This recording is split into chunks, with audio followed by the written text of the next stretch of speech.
श्री हरिवंश महाराज महाराज जी, मैंने कुसंग के कारण अपने ब्रह्मचर्य का इतना नाश कर लिया है कि ना मैं गृहस्थी लायक रहा हूं, ना ही विरक्ति लायक रह गया हूं। अभी अवस्था क्या है बच्चा, ये छोटे छोटे बच्चों में बहुत भयानक रोग हो गया।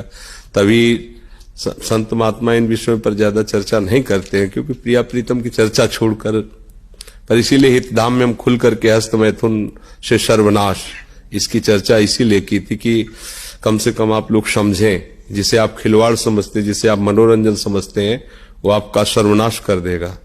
ये प्रक्रिया नहीं है। गृहस्थी में संतानोत्पत्ति की प्रक्रिया शास्त्र विधान से की गई है, जिससे भगवान की सृष्टि जनक पूजा का हेतु होता है। लेकिन अभी बच्चा है, अगर वो वीरपात करता है तो वो इसी स्थिति को, आप नहीं हजारों ऐसे बच्चे हैं, हजारों, आप ही अकेले नहीं हैं। तो इसका कारण हो गया कि फसल पकी नहीं, आपने नष्ट कर दिया। अगर 20 वर्ष तक ब्रह्मचर्य ठीक रखे और फिर गृहस्थ में जाए ब्याह करके और फिर स्त्री सहवास करे, उसको कुछ नहीं बिगड़ने वाला। वो 20 वर्ष स्त्री सहवास करके और फिर वो वैराग्य में चले तो वो बिल्कुल सच्चा फकीर बन सकता है। पर अब हुआ क्या, अभी फसल जैसे गेहूं की फसल होती है ना, देहात में उसे कहते हैं गलेथ। गलेथ माने अभी दाना पड़ने की प्रथम भूमिका है, दाना पड़ा नहीं, बाली आ गई, प्रथम भूमिका है। अब उसमें फसल को आप काट लो तो एक भी दाना नहीं निकलेगा और भूसा में दम नहीं होगी, बेकार चला जाएगा।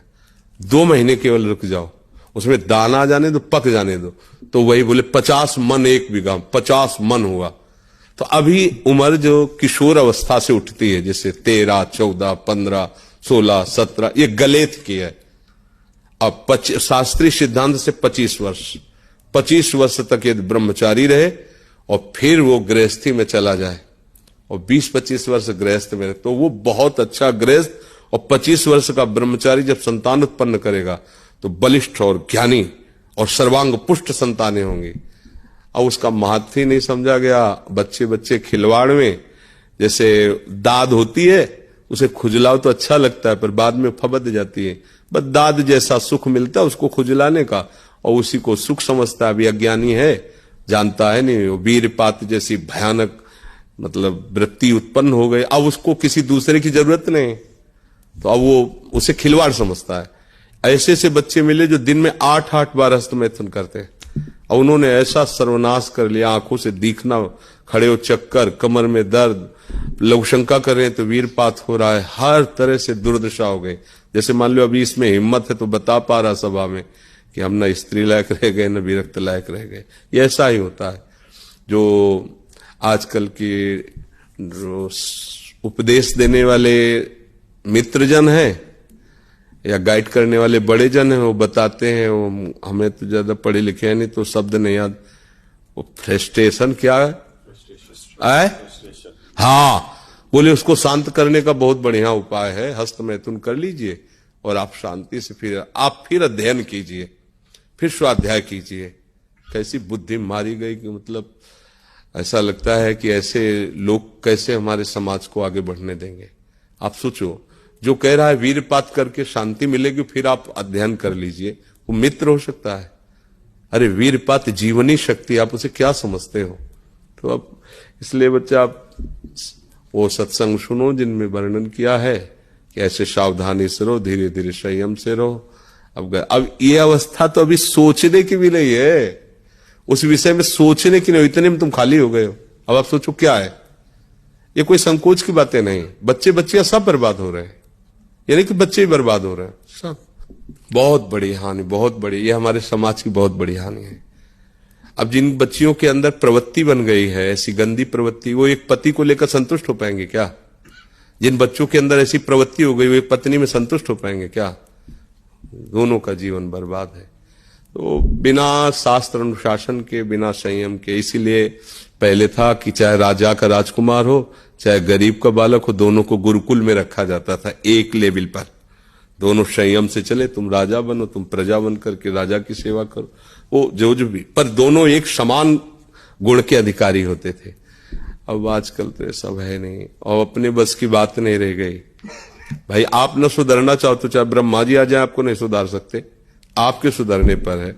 आपने खुद अपना नाश कर लिया। अभ्यास एक ऐसी चीज होती है कि बहुत अच्छी भी होती है, बहुत बुरी भी होती है। अब जैसे जिनको ऐसा अभ्यास हो गया है, वो कसम खा ले तो भी नहीं रुक सकते, क्योंकि उनके हाथ वहीं पहुंच जाएंगे, वैसी चेष्टा करेंगे, फिर बाद में उनको रोना आएगा, फिर वो कसम खाएंगे, फिर वो हार जाएंगे, पर उनके जबरदस्ती वो क्रिया करा लेगा। अभ्यास एक बहुत बड़ी चीज होती है। देखो, सुधरने की चेष्टा है। कैसे निकले? हाँ, आप निकल सकते हो। सत्संग सुनो, जो ब्रह्मचर्य संबंध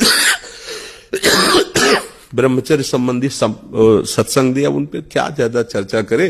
वो बहुत सत्संग है ब्रह्मचर्य के, उनको सुनो। देखो महाराज जी, दिन में तो कभी स्वप्न, दिन में से कभी हस्त क्रिया हो नहीं सकती। अभ्यास इतना गलत बन गया महाराज जी कि हाथ वहां पहुंच जाता है, वो भी रात में। अच्छा, हम तो नाम का निरंतर रटन करते रहते हैं। ऐसा नहीं बच्चा, बहुत नहीं, ऐसा बच्चा निरंतर नाम का रटन सिद्धों का होता है। नाम की फिर अवहेलना हो जाएगी ऐसे। हाँ, बच्चा नहीं, क्योंकि अब देखो जहां बैठे हो आप बहुत संभल के बोलो, क्योंकि नाम हमारा आराध्य देव, हमारे एकदम नाम पर अगर कोई बोले तो हमें एकदम आवेश आ जाएगा, क्योंकि हम नाम से जी रहे हैं और नाम का स्वाद ले रहे हैं। नाम क्या है, इस पर काम की क्या ताकत है कि नाम जहां चल रहा है वो अपना प्रभाव दिखा दे। ऐसा थोड़ी कि हम राम राम कृष्ण कृष्ण कह रहे हैं, वो हमें आके परास्त कर गया। ऐसा होते जितने बड़े बड़े दिग्गज समर्थ महात्मा हुए तो सब बेकार हो जाते। रात में नहीं चलता ना महाराज जी। बच्चा देखो, बच्चा अभ्यास करो, रात हो या दिन हो, ये कोई बड़ी बात नहीं है। अभ्यास गलत जैसे तुमने कर लिया है, ऐसे सही अभ्यास करो। थोड़ी देर सो, कम सो, और उठ के बैठ जाओ जब आपको लग रहा हो ऐसा, और टहलने लगो। उस समय लेटो मत, और जोर जोर से नाम कीर्तन करो, राधा राधा राधा। प्रभु से प्रार्थना करो, नाथ गंदी आदतों में फंस गया हूं, आप पिता हो, आप संभाल लो। वो चाहे ना तो घोर वैश्यागामी को महात्मा बना देते हैं, तो उनसे प्रार्थना करो।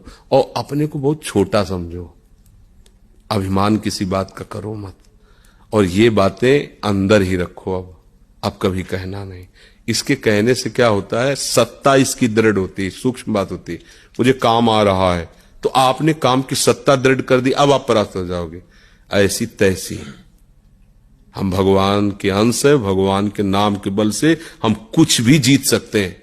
ये कभी अपने मन को इतना निराश नहीं कर देना चाहिए कि अब तो मैं हार गया। नहीं, हम हर बार हारेंगे, पर हर बार हम जीतने का प्रयास करेंगे तो जीत जाओगे।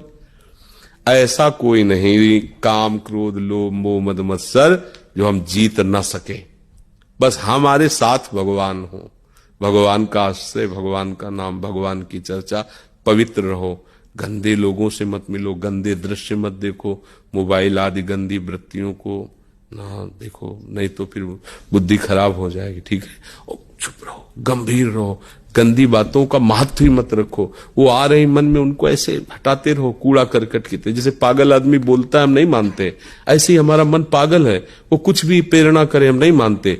बस लगेगा, समय लगेगा, अपने आप जो होने दीजिए। आप स्वयं चेष्टा मत कीजिए, तो धीरे धीरे धीरे धीरे ठीक हो सकता है। ऐसा नहीं कि नहीं ठीक हो सकता, बड़े बड़े असाध्य रोग ठीक हो जाते हैं।